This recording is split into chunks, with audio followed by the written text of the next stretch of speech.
Juízes, capítulo 9.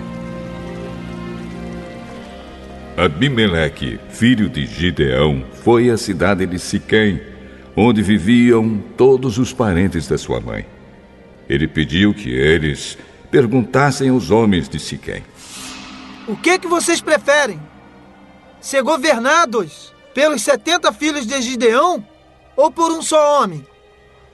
Lembrem que Abimeleque é do mesmo sangue de vocês. Então os parentes da sua mãe falaram sobre isso com os homens de Siquém, e eles resolveram seguir Abimeleque, porque era parente deles.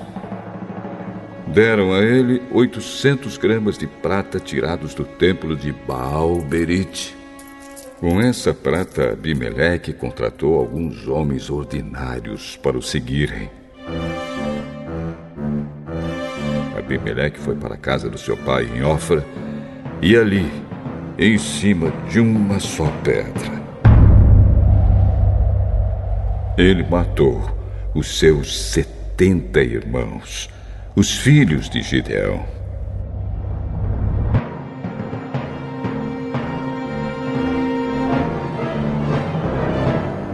Mas Jotão, o filho mais moço, se escondeu e por isso não foi assassinado.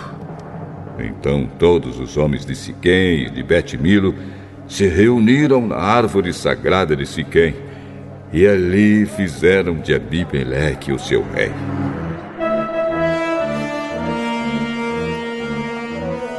Quando Jotão soube disso, subiu até o alto do monte Gerizim e gritou para eles: Homens de Siquém, me escutem! E Deus escutará vocês.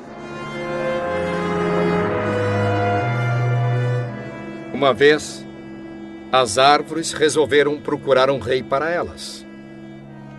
Então, disseram à oliveira: Seja o nosso rei. E a oliveira respondeu: Para governar vocês, eu teria de parar de dar o meu azeite, usado para honrar os deuses e os seres humanos. Aí, as árvores pediram à figueira: Venha ser o nosso rei. Mas a figueira respondeu: Para governar vocês, eu teria de parar de dar os meus figos tão doces. Então, as árvores disseram à parreira: Venha ser o nosso rei. Mas a parreira respondeu: Para governar vocês, eu teria de parar de dar o meu vinho, que alegra os deuses e os seres humanos. Aí, todas as árvores pediram ao espinheiro: Venha ser o nosso rei. E o espinheiro respondeu: Se vocês querem mesmo me fazer o seu rei, venham e fiquem debaixo da minha sombra. Se vocês não fizerem isso, sairá fogo do espinheiro e queimará os cedros do Líbano. Será que vocês foram sinceros e honestos quando fizeram de Abimeleque um rei? E será que vocês trataram Gideão e a sua família com decência e de acordo com o que eles mereciam? Lembrem que o meu pai lutou por vocês. Ele arriscou a vida para salvá-los dos medianitas. Mas hoje, vocês estão contra a família do meu pai. Vocês mataram os seus 70 filhos em cima de uma só pedra. E depois, fizeram do seu filho Abimeleque, que é filho de uma escrava, o rei de Siquém. Fizeram isso somente porque ele é parente de vocês. Agora, se o que vocês fizeram hoje com Gideão e a sua família foi sincero e honesto, então sejam felizes com Abimeleque e que ele seja feliz com vocês.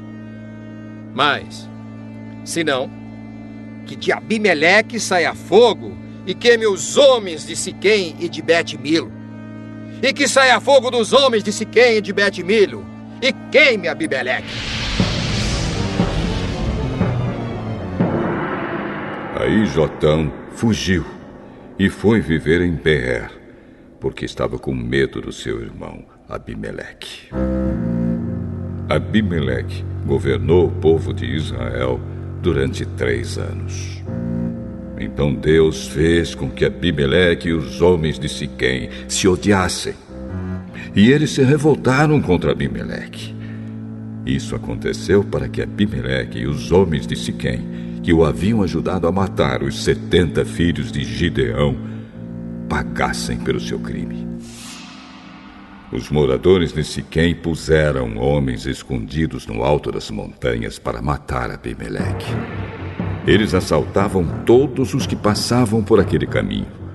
E Abimeleque soube disso. Gaal, filho de Ebed, foi com seus irmãos para Siquém, e os homens dali confiaram nele. Eles foram até as suas plantações, apanharam uvas e prepararam vinho. Então fizeram uma festa. Depois entraram no templo do seu Deus, comeram, beberam e amaldiçoaram Abimeleque. Aí Gaal disse: Por que estamos sendo dominados por Abimeleque? Que tipo de homens somos nós, os homens de Siquém? E quem é ele? É o filho de Gideão. No entanto, Zebul recebe ordens dele. Por que devemos ser dominados por ele? Sejam fiéis ao seu antepassado Amor, pai de Siquém. Ah, se eu fosse o líder deste povo, expulsaria Abimeleque e diria: já que o seu exército é tão grande, então saia e lute! Zebul, o governador da cidade, ficou com muita raiva quando soube o que Gaal tinha dito. E mandou mensageiros a Abimeleque, que estava em Arumá, para dizerem a ele: Gaal, filho de Ebed, e os seus irmãos vieram a Siquém e estão atiçando o povo da cidade contra você. Por isso, faça o seguinte: durante a noite, você e os seus homens saiam e se escondam nos campos. Amanhã levantem-se ao nascer do sol e ataquem de surpresa a cidade. E quando Gaal e os seus homens saírem para lutar, ataquem com tudo o que vocês tiverem. Então Abimeleque e todos os seus homens saíram durante a noite e se esconderam fora de Siquém, divididos em 4 grupos. Gaal se levantou e foi para o portão da cidade. Aí Abimeleque e os seus homens saíram de onde estavam escondidos. Quando Gaal os viu, disse a Zebul: Veja, vem gente descendo do alto das montanhas. Não são homens. São as sombras das montanhas. Veja, vem gente descendo bem na nossa frente. E um grupo vem vindo da árvore sagrada. Onde foi parar toda a sua conversa? Não foi você quem perguntou por que devíamos servir Abimeleque? Pois são estes os homens de quem você estava caçoando. Saia agora e lute contra eles. Aí Gaal saiu na frente dos homens de Siquém e lutou contra Abimeleque. Abimeleque o atacou e Gaal fugiu. Muitos homens caíram feridos, até perto do portão da cidade. Então Abimeleque voltou para Arumá, e Zebul foi até Siquém e expulsou de lá Gaal e os seus irmãos. No dia seguinte, o povo de Siquém saiu para os campos, e Abimeleque ficou sabendo disso. Então ele dividiu seus homens em 3 grupos e os deixou escondidos no campo, esperando. Quando Abimeleque viu o povo saindo da cidade, saiu de onde estava escondido e os matou. Abimeleque e o seu grupo atacaram de surpresa e tomaram conta do portão da cidade. Os outros 2 grupos atacaram o povo que estava nos campos e mataram todos. Abimeleque combateu os homens da cidade o dia todo, tomou a cidade e matou os seus moradores. Então destruiu a cidade e espalhou sal no chão. Quando os chefes de Torre de Siquém souberam disso, foram todos para a fortaleza do templo de Baal-Berite para ficar em segurança. Mas Abimeleque soube que eles estavam reunidos lá. Aí subiu o Monte Salmão com seus homens. Pegou um machado, cortou um galho de árvore e o pôs no ombro. Disse aos homens para fazerem depressa a mesma coisa.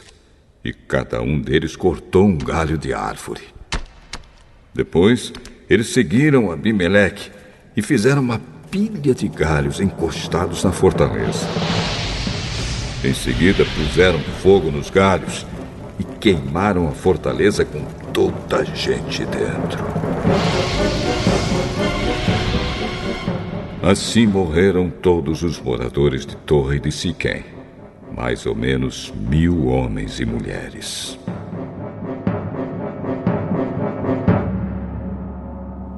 Depois Abimeleque foi a Tebes, cercou a cidade e a conquistou. Em Tebes havia uma forte torre. Todos os homens, mulheres e os líderes da cidade correram e entraram nela.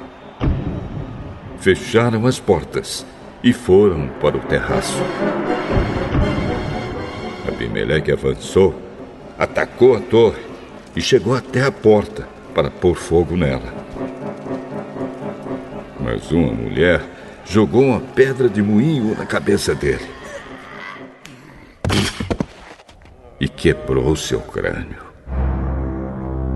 Aí ele chamou depressa o moço que carregava suas armas. Tire a sua espada e me mate. Não quero que digam que fui morto por uma mulher. Então o rapaz tirou a espada e o matou. Quando os israelitas viram que Abimeleque estava morto, voltaram todos para casa. E assim Deus castigou Abimeleque pelo crime que havia cometido contra o seu pai. O crime de matar os seus 70 irmãos. E como castigo pela maldade dos homens de Siquém, Deus fez com que eles sofressem. E assim aconteceu o que Jotão, filho de Gideão, tinha dito que ia acontecer quando o amaldiçoou.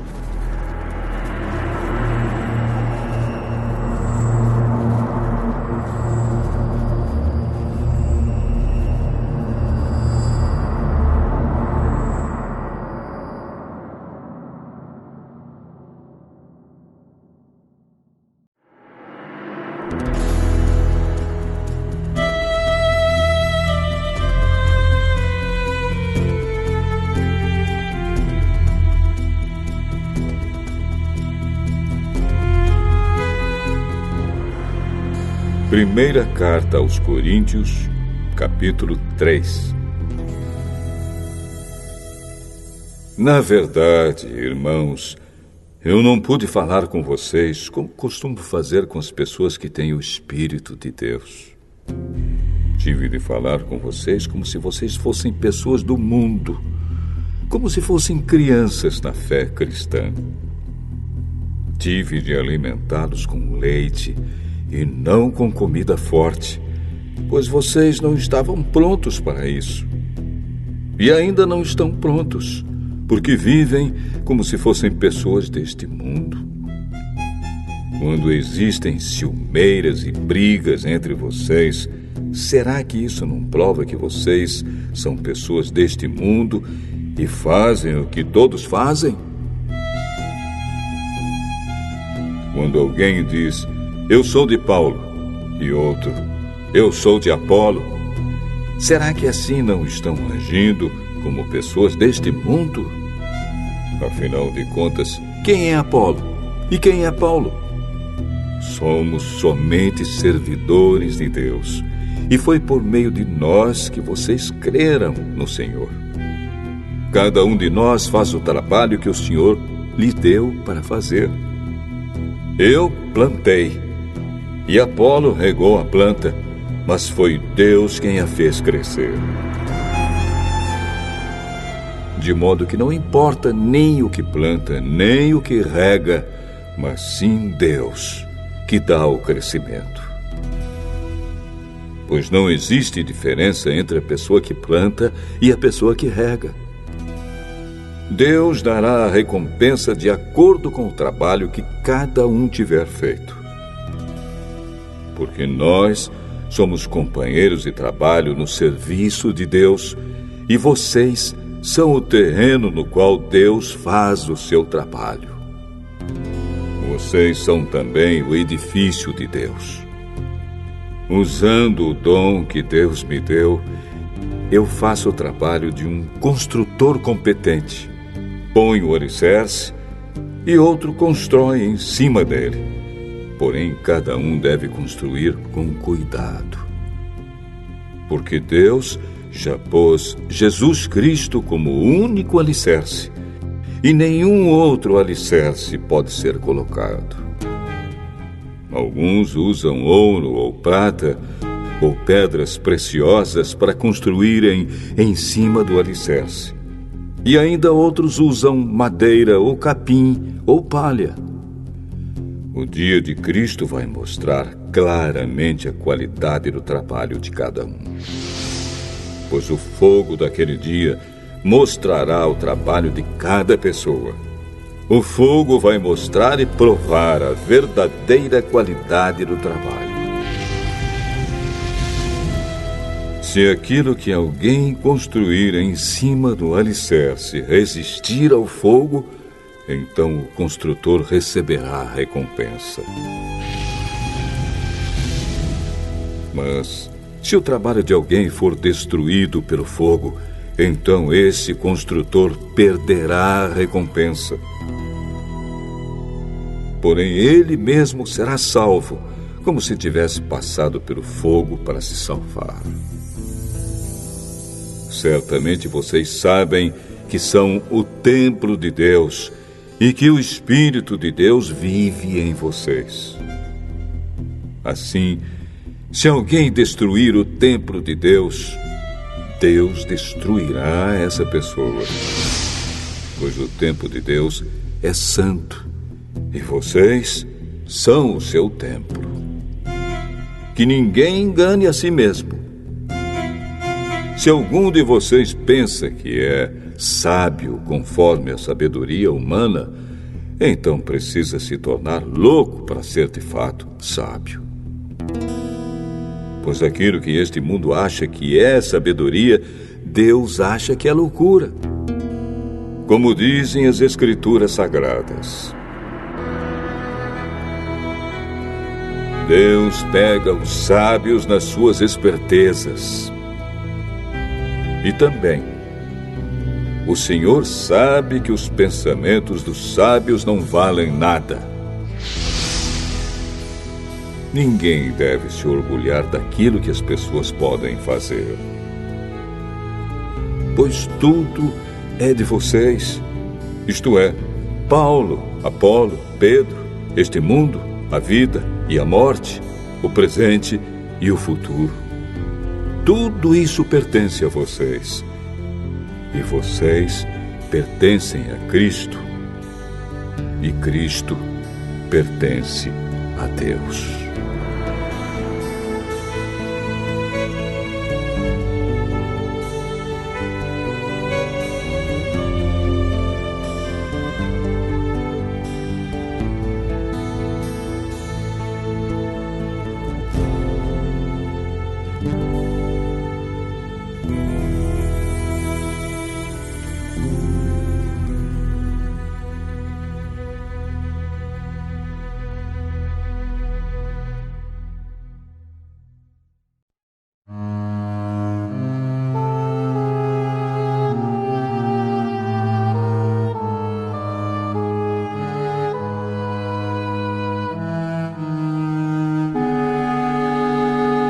Primeira Carta aos Coríntios, capítulo 4.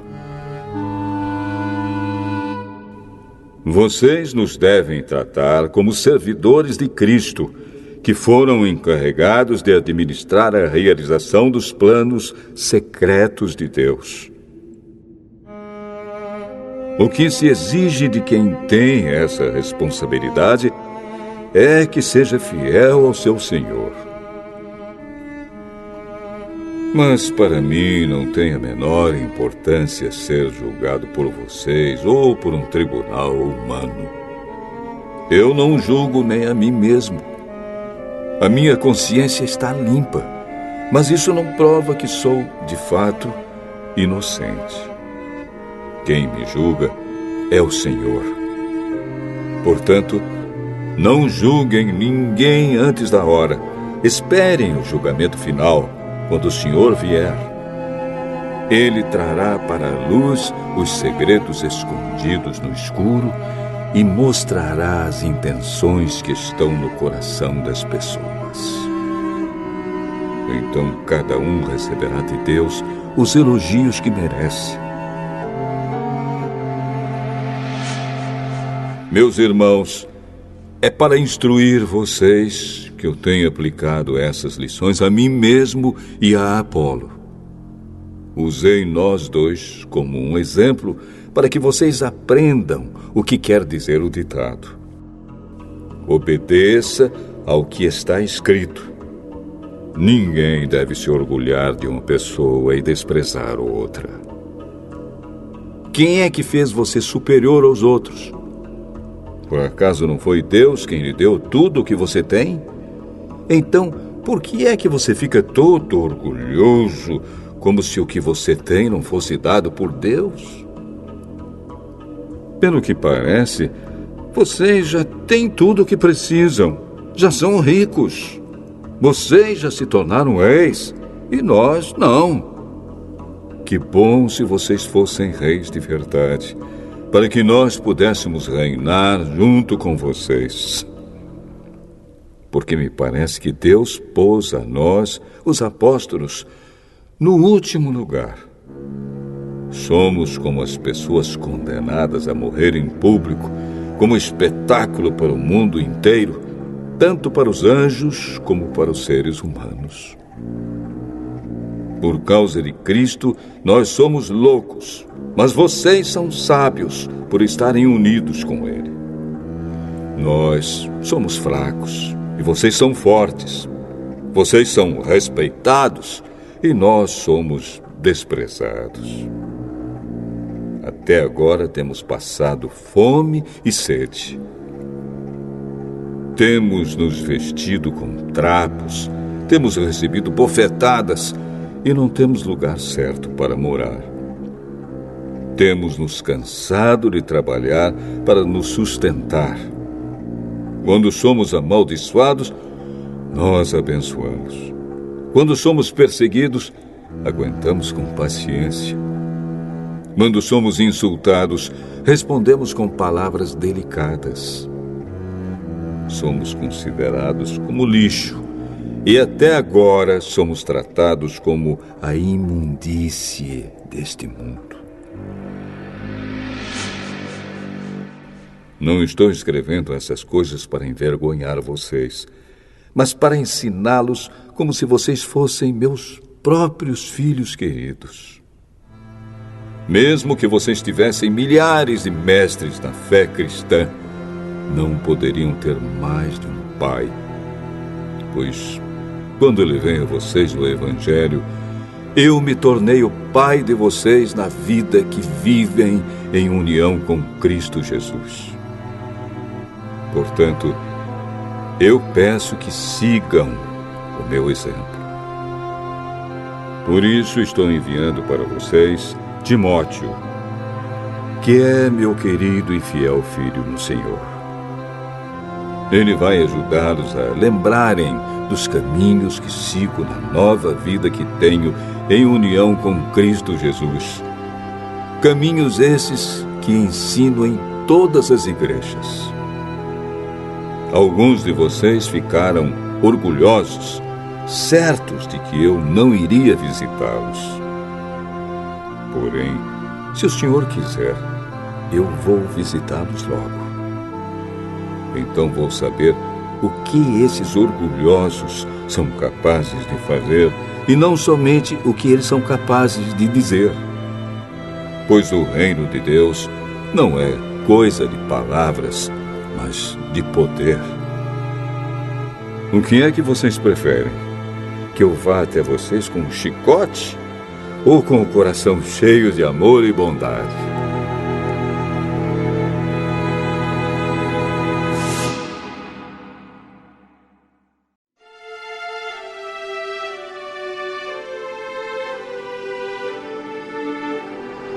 Salmo 113.